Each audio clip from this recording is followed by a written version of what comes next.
ఎండమావులు దాహం తీర్చలేవు. ఎడారి దేశంలో పనికిపోతే అప్పులు తీరవు. దీపానికి అట్రాక్ట్ అయ్యే పురుగుల్లా గల్ఫ్ దేశాలకు ఎగిరిపోయి అక్కడే పిట్టల్లా రాలిపోతున్నారు. అప్పులు తీర్చలేక పెద్ద దిక్కును కోల్పోయిన కుటుంబాలు పడే ఆవేదన వినేవారే కరువయ్యారు. స్థానికంగా ఉపాధి కల్పించని ప్రభుత్వాలు కనీసం పొరుగు దేశం నుంచి వారి శవాలను కూడా రప్పించలేకపోతున్నాయి. మోడు వారిని జీవితాల్లో ఏరేడు వెలుగులు నింపుతాడోనని కళ్ళలో వత్తులేసుకొని చూస్తున్నారు బాధితులు.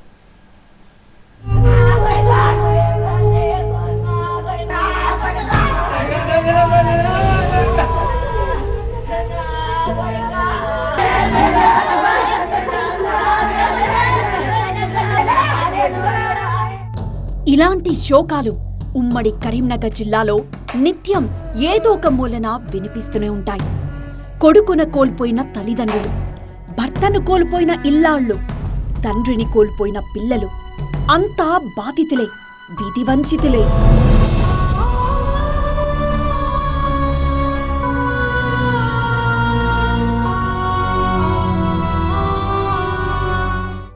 ఆ కళ్ళల్లో దైన్యం చూశాక మీకేమనిపిస్తుంది?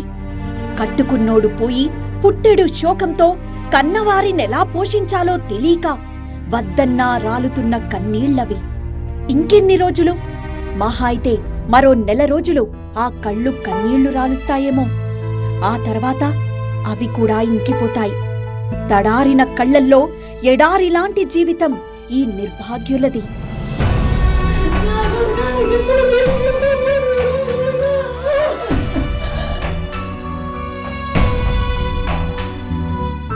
స్థానికంగా ఉపాధి లేకపోవడంతో ఎడారి బాట పడుతున్నారు వలస జీవులు.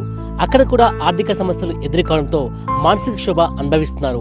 అప్పుల బాధ తీర్చలేక కొంతమంది అనారోగ్యంతో మరికొంతమంది ఆత్మహత్యలు చేసుకుంటున్నారు. దీంతో గల్ఫ్ బాధితులను ఎవరిని కదిలించినా కన్నీటి పర్యంతం అవుతున్నారు. ఒక్కసారి గల్ఫ్ బాధితుల సమస్యల గురించి ఇప్పుడు తెలుసుకునే ప్రయత్నం చేద్దాం.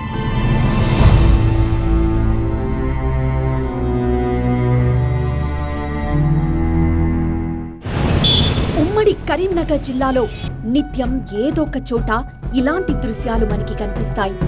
స్థానికంగా ఉపాధి లేక ఎడారి దేశంపై ఎన్నో ఆశలతో అప్పులు చేసి మరీ ఎగిరిపోతున్నారు. ఏజెంట్ల మోసాలతో ఆయా దేశాల్లో ఇరుక్కుపోయి వెనక్కి రాలేక, అక్కడ ఉండలేక చివరకు జైలు పాలయ్యే వారి సంఖ్యకు లెక్కే లేదు.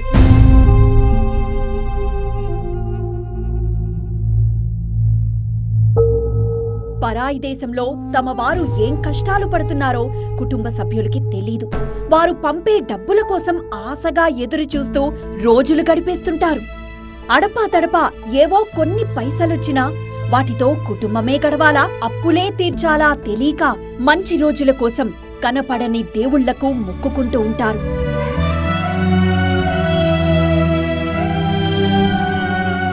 ఇగో పంపుతాడు, అగో పంపుతాడు అంటూ అప్పుల వారికి సర్ది చెప్పలేక పని వెతుక్కుంటూ పరాయి దేశానికి పోయినోణ్ణి ఏమీ అనలేక ఆ ఇంటి వాళ్లు పడే అవస్థలు చూస్తే బండరాయైనా కరిగిపోవాల్సిందే.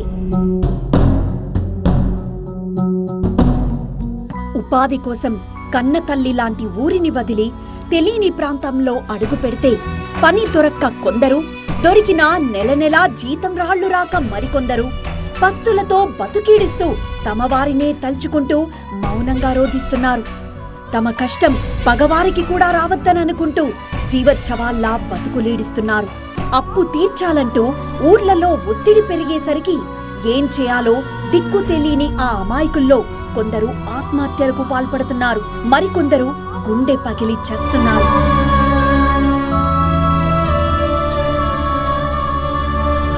బతుకు తెరువు కోసం ఉన్న ఊరును కన్నతల్ని వదిలిపెట్టి ఎడారి దేశాలకు వెళ్తున్నారు. అక్కడ కూడా సరిగా పనిలేక ఆర్థిక సమస్యతో కొట్టుమిట్టాడుతున్నారు. ఓవైపు అనారోగ్యంతో బాధపడుతుంటే అప్పుల బాధ భరించలేక ఆత్మహత్యలు చేసుకుంటున్నారు. ఇంటి పెద్ద దిక్కు చనిపోవడంతో బాధిత కుటుంబాలు రోడ్డు మీద పడుతున్నాయి. ప్రభుత్వ సహాయం కోసం 1000 కళ్ళతో ఎదురు చూస్తున్నారు గల్ఫ్ బాధితులు.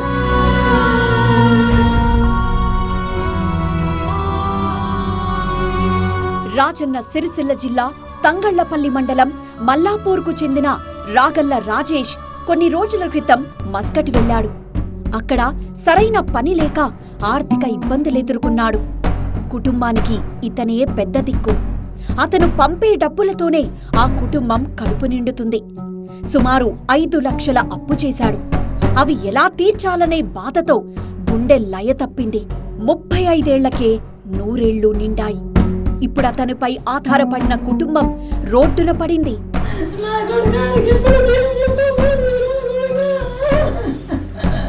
ఇక్కడ ఏమన్నా చేసుకొని బతుకుదామన్నా ఏ ఆధారం లేదు, గదే కూలి పనిగా. అక్కడైనా గంతే, అక్కడికి పోతే కూడా అక్కడ జీతం ఎక్కువ ఏం లేదు. ఓ 15,000 దాకా ఆయన ఖర్చులు పోగా 15,000 దాకా పంపించు అంతే. ఉన్నోయిననే ఒక్కైనా మాకు ఆధారం, ఈ ఆధారమే లేకుండా అయిపోయింది. కోనరావుపేట మండలం నిమ్మపల్లికి చెందిన ఎల్లయ్యకు గుంట భూమి కూడా లేదు. 10 ఏళ్ల నుంచి దుబాయ్లో ఉంటూ ఉపాధి పొందుతున్నాడు. అక్కడ సరైన వేతనాలు రాక కుటుంబాన్ని పోషించలేక నానా ఇబ్బందులు పడ్డాడు. ఉపాధి బాగుంటే భార్య కొడుకును కూడా అక్కడికే తీసుకువెళ్లాలనుకున్నాడు. కాని అతనొకటి తలిస్తే దైవం మరోటి తల్చిందన్నట్లు ఆశలు అడియాసలయ్యాయి. అప్పులు మాత్రం వెంటాడాయి. దుబాయ్లోనే ఉరివేసుకొని తన కష్టాలకు ముగింపునిచ్చుకున్నాడు.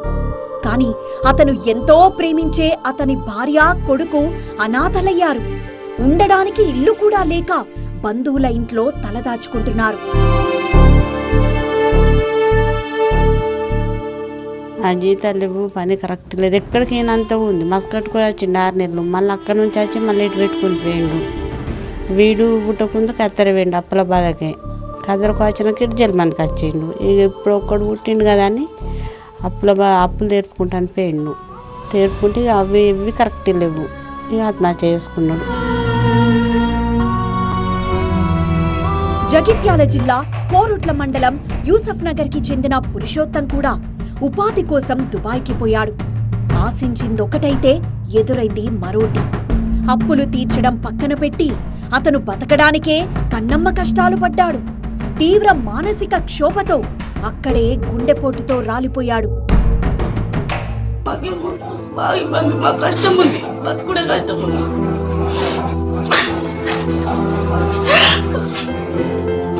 సాయం చేస్తలేరు మాకు. కేసీఆర్ సాయం చేయకపోయా మాకు ఒక్క రూపాయి ఎక్కడికి రాలేదు. అక్కడికి వెళ్ళి అక్కడ జమ చేసి 2,20,000 వాళ్ళు ఇచ్చిండ్రు. అక్కడ ఉంటారు కదా, అక్కడ జమ చేసి అవి ఇచ్చిండ్రు. అవిటితో అన్నీ అయినాయి. మాకు కష్టం, మాకు బతుకుడే కష్టం ఉంది. నేనేం పని చేయ, మా పిల్లగాడు 100 రూపాయల పని చేసుకుంటే బతుకుడు ఉన్నది. ఒక పిల్ల పెళ్ళికుంది, ఒక పిల్ల.